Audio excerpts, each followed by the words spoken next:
Seigneur Jésus-Christ dans la vie.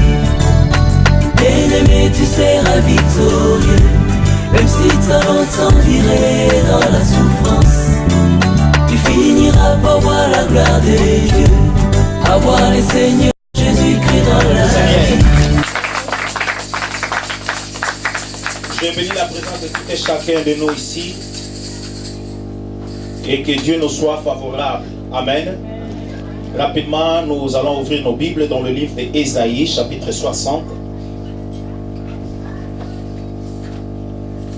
On peut se mettre debout pour lire la parole de Dieu, s'il vous plaît, avec tout le respect que nous vous devons. Lève-toi, sois éclairé, car ta lumière arrive et la gloire de l'Éternel s'élève sur toi. Voici les ténèbres couvrent la terre et l'obscurité le peuple, mais sur toi l'Éternel s'élève et sur toi apparaît. Des nations marchaient à ta lumière et des rois à la clarté de tes rayons.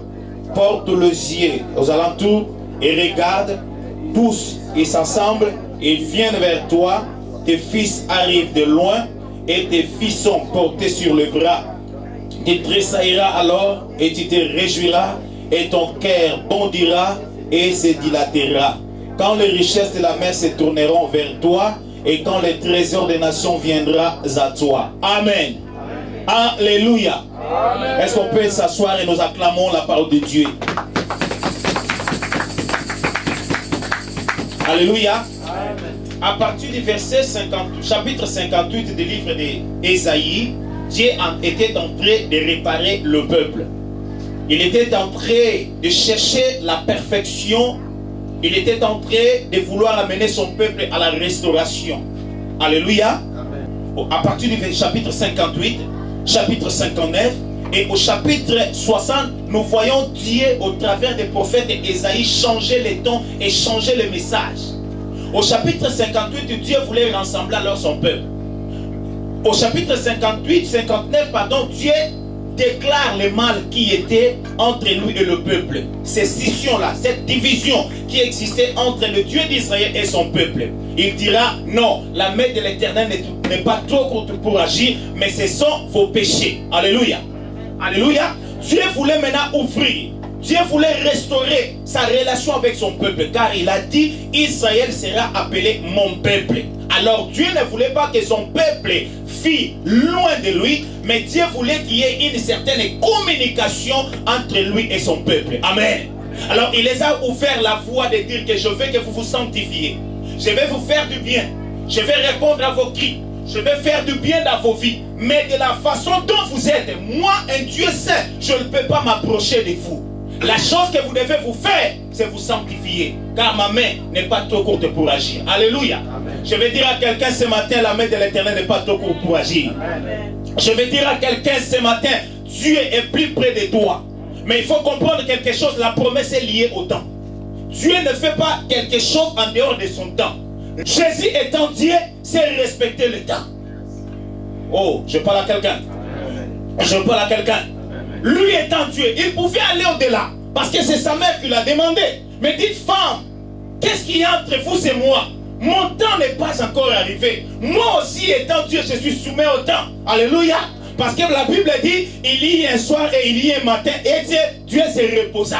Il ne pouvait pas agir quand le temps de travail était arrêté. Lui étant Dieu, pouvait se retirer. Alors quand Dieu a vu le temps de visiter Israël est accompli, il a commencé à donner le message d'espoir, de rassembler son peuple, de réveiller la conscience de son peuple et de dire à ce peuple de se sanctifier car je suis prêt à vous bénir. Dieu fait que nous nous sanctifions car il est prêt à nous bénir. Dieu fait que nous nous sanctifions car il est prêt à nous amener très loin. Amen.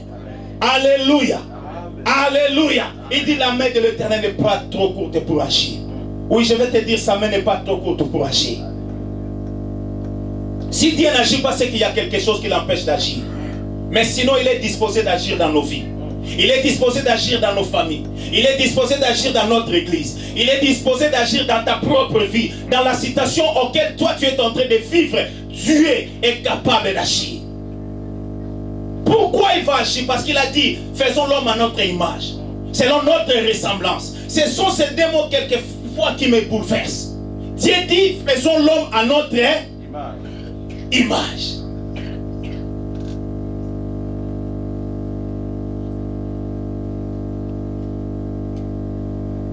Amen. Que l'homme soit comme nous.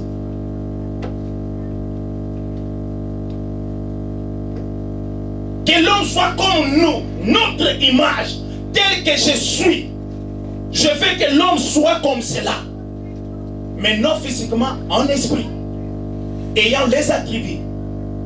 Ayant la potentialité. Alléluia. Ayant les caractéristiques de Dieu. Il dit selon notre ressemblance. Nous voyons dans nos familles. Oyoka Moutalobi, quelqu'un dit que non, moi non yo, il ressemble à son père. Alors Jésus voulait que nous nous ressemblons. Alléluia. Alléluia. Et quand quelqu'un meurt, une maman meurt au monde, la première des choses, quand les gens visitent l'enfant, ils disent, ah, il ressemble à qui? Il ressemble à qui? Il cherche la ressemblance.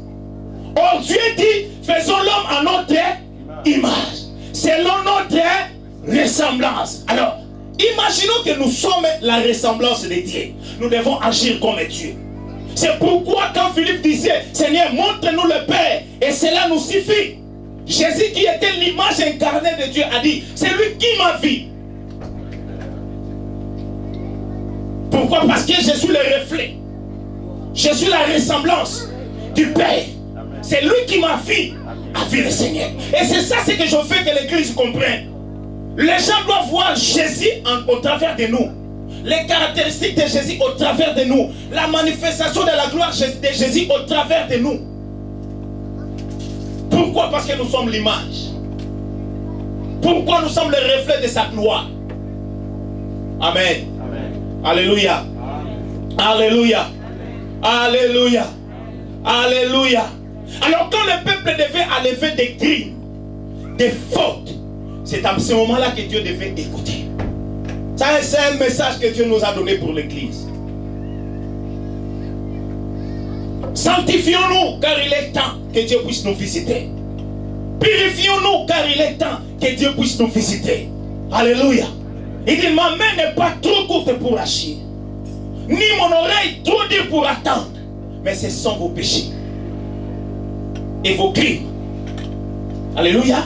Qui mettent une séparation entre vous et moi. Pourquoi? Parce qu'il est saint. Amen. Amen. Alléluia. Et quand il a amené ce peuple dans cette piste, le peuple a compris que nous devons rechercher Dieu. Nous devons retourner auprès de Dieu. Nous devons nous sanctifier. Nous devons faire ceci. Nous devons faire des jeûnes. Nous devons faire ceci. Chercher la face de Dieu. Et quand le peuple commençait à le faire, au chapitre 60 maintenant, il envoie le messager pour dire, lève-toi maintenant, sois éclairé, car ta lumière arrive. Alléluia. C'est que moi je t'ai promis, la restauration que je t'avais dit, la promesse que je t'avais faite, le temps est accompli maintenant, parce que tu t'es sanctifié. Alléluia. Parce qu'il n'y a plus le péché en toi, parce qu'il n'y a plus le mal en toi, parce qu'il n'y a plus le fraude en toi, il n'y a plus de crime en toi. Maintenant je te dis, lève-toi pour accueillir ta gloire. Les gens ne devaient pas s'asseoir pour accueillir Dieu ou pour accueillir leur lumière.